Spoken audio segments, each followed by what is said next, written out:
वो क्या है ना, शिवा ने मुझे इनवाइट किया था डैडी। शिव कृष्णा, पर उस दिन पूछा तो बोल रही थी जानते भी नहीं उसको। जान पहचान उसके बाद हुई। सुनो गीता, तुम एक पुलिस ऑफिसर की बेटी हो। ऐसे लोगों के साथ घूमने से तुम्हारा तो कुछ नहीं जाएगा, माझं नाव खराब होईल। हे बघ, एक बात समझ लो, अगर मुझे तुम उसके साथ फिर से दिखी तो बर्दाश्त नहीं करूंगा। Get out. चल दादा, झूठ बोलती मेरे से।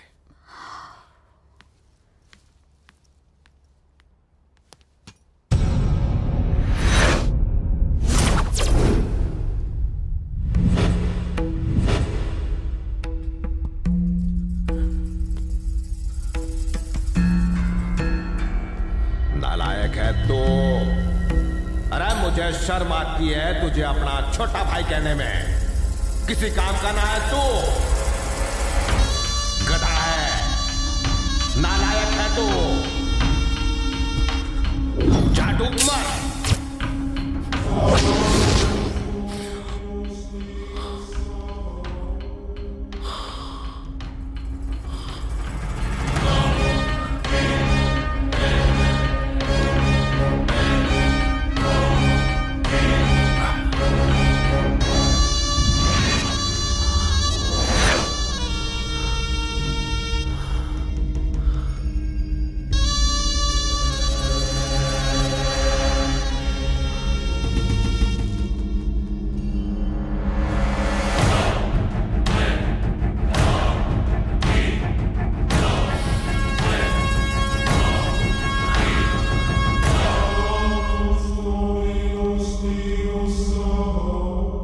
नमस्कार शंकर बाबू। आओ आओ वकील, बैठो।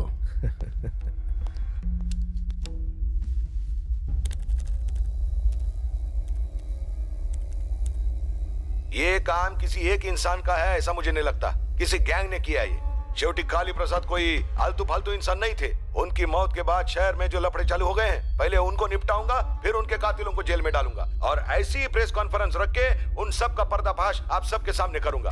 ओके भाई, आपके लिए फोन है। किसका? सागर राजू का। सागर राजू? अभी क्यों फोन किया? ज्यादा सोचो मत, बात करो। बोलो। ये सब कैसे हो गया शंकर? तुम्हारे बड़े भाई के आसपास इतने सारे लोगों के बावजूद कोई उसकी जान बचा नहीं पाया। आदमी चाहे कितना भी धनवान या बलवान क्यों ना हो, मौत के सामने उसकी एक नहीं चलती। वो उसके आगे घुटने टेक ही लेता है। अब अपने नए नेता विजय कृष्णा का अच्छी तरह ख्याल रखना शंकर।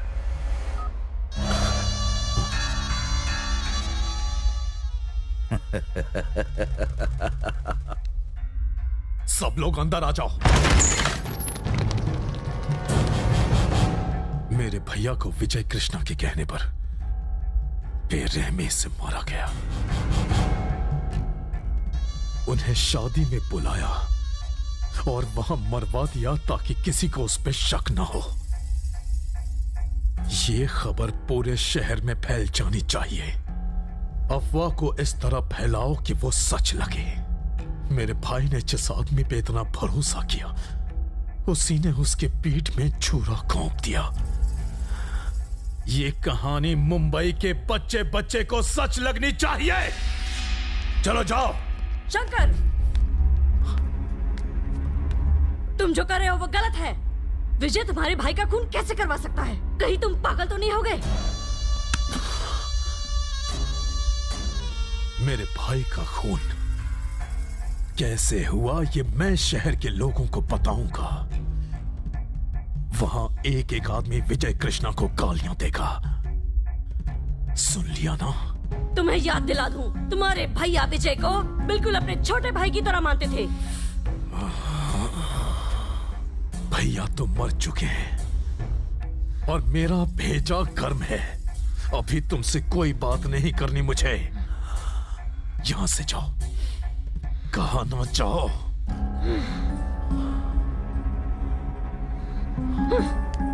नमस्ते भाभी जी।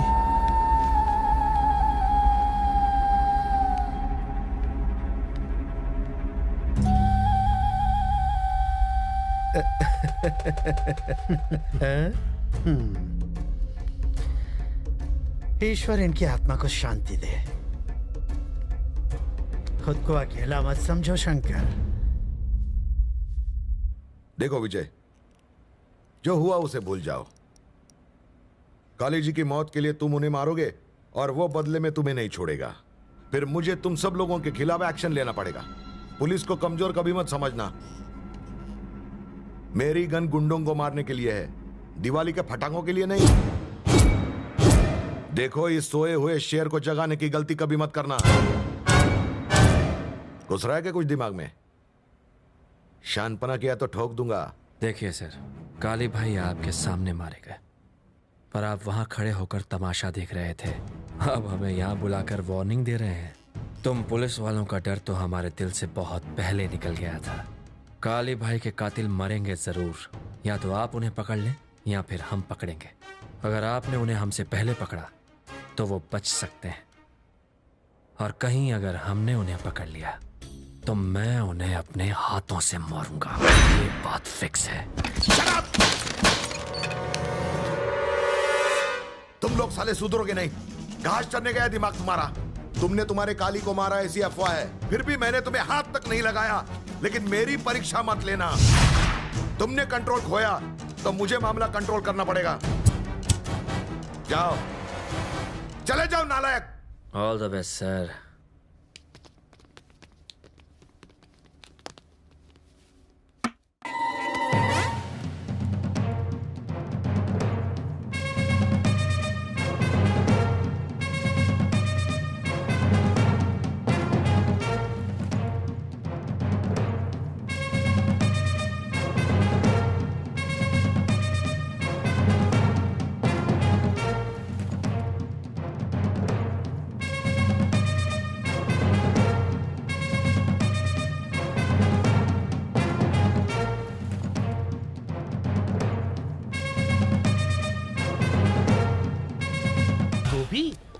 गोपी नहीं, स्केच कॉपी कहो। बालों में चमेली का तेल डाले होगा। काली की मौत के बाद उसके घर से बोतल उठाई थी। उसकी मौत का भी स्केच तुम्ही ने बनाया था? किसी से कहा तो तुम्हारा भी स्केच बना दूंगा। हमरे भेजे में कुछ बात नहीं घुसी। पहले तुमने काली से पैसे लेके किसी और की मौत का स्केच बनाया था ना? पुलिस वाले, मिलिट्री वाले और स्केच बनाने वाले का ना कोई दोस्त है ना दुश्मन। हमारा एक ही उसूल है, पैसा लो स्केच बनाओ। स्केच पेन की माला डाल के काहे घूम रहे हो? हर स्केच पेन की कहानी है तो सुनाओ। अगर हर स्केच पेन से मैं स्केच करूं तो हाथ काट देता हूँ। अगर काले वाले से स्केच करूं तो समझो आदमी की टांगे गई। और जब लाल स्केच पेन से स्केच करता हूँ तो सर धड़ से अलग समझो। गोपी, तुम अपनी टैलेंटवा से ढेर सारा रुपया कमा सकते हो, फिर भी ये उधार के स्कूटर पे घूम रहे हो। ये स्कूटर मेरा है। तो चला कौन रहा था? मेरा ड्राइवर। स्कूटर चलाने के लिए भी ड्राइवर? स्केच करते वक्त अगर मैं स्कूटर चलाऊं और सामने से एक ट्रक मुझसे टकराए तो मेरा स्केच बिगड़ जाएगा। क्या उच्च विचार है? ये छोड़ो और पूछो मैं यहाँ क्यों आया? क्यों आए हो? ये लो, लॉटरी लगी। असली है, एटीएम से निकाला है। गोपी, हमका तो हर मदद चाहिए। बोलो। एक आदमी हमका तंग कर रहा है, उसका तू स्केच बना दो। ये एडवांस रख लो। ओके, बार बार फोन करके तंग मत करना, कंटिन्यूटी टूटती है। ओके, अब देखते हैं क्या करता है। ये क्या किया अंकल? उसे 500 रुपए वापस दे दिए। अरे ये हर बार अपने डींगे हाँकते रहता है कि इसका स्केच हमने बनाया है, इसको मौत के घाट हमारे स्केच ने उतारा है। अगर ई बार इसकी बात गलत साबित हुई तो हम इसका दीवार में चुनवाई दे। वो कैसे? व्हाइट सीमेंटवा से।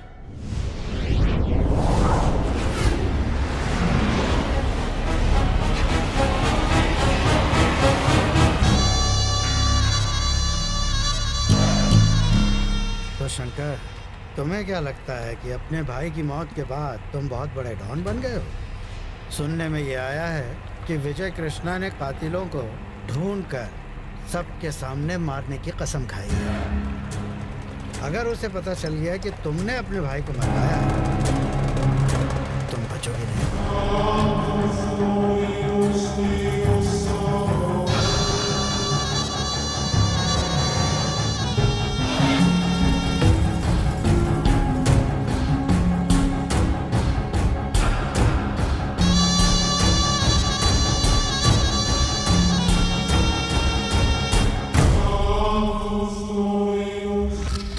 किसने कहा कि मैंने अपने भाई को मारा है?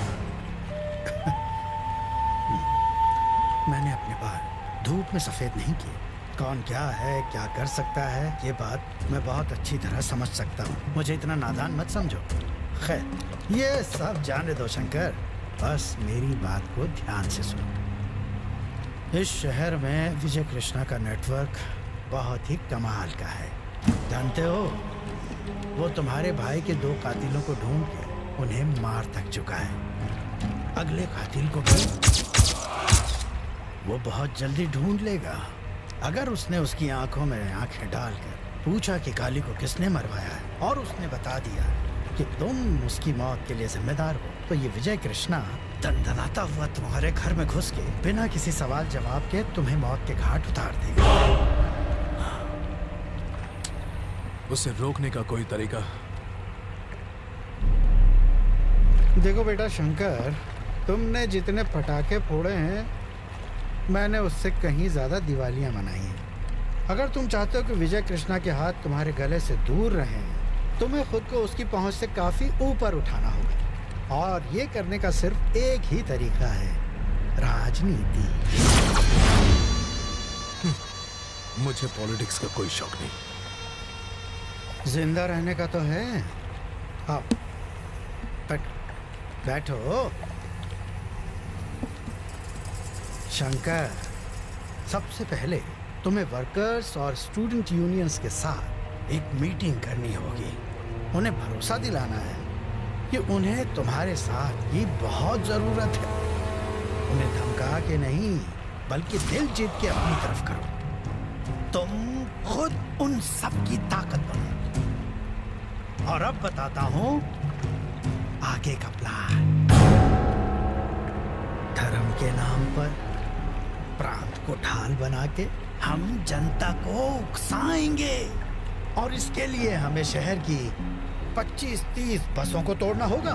कम से कम 100 दुकानों में आग लगानी होगी। इससे शहर में दंगे शुरू हो जाएंगे, और फिर तुम्हें सारी जनता का प्रतिनिधि बनकर अकेले इस सब के खिलाफ आवाज उठानी होगी। इससे दूसरे दलों और मेरी पार्टी ऑफिस में खलबली मच जाएगी, और फिर बैठे बिठाए तुम्हारे हाथों में ताकत आ जाएगी। इस तरह होगी इसकी पॉलिटिक्स में ग्रैंड एंट्री। क्या कहते हो वकील? पियो पियो, तुम्हारी नई जिंदगी की शुरुआत के नाम।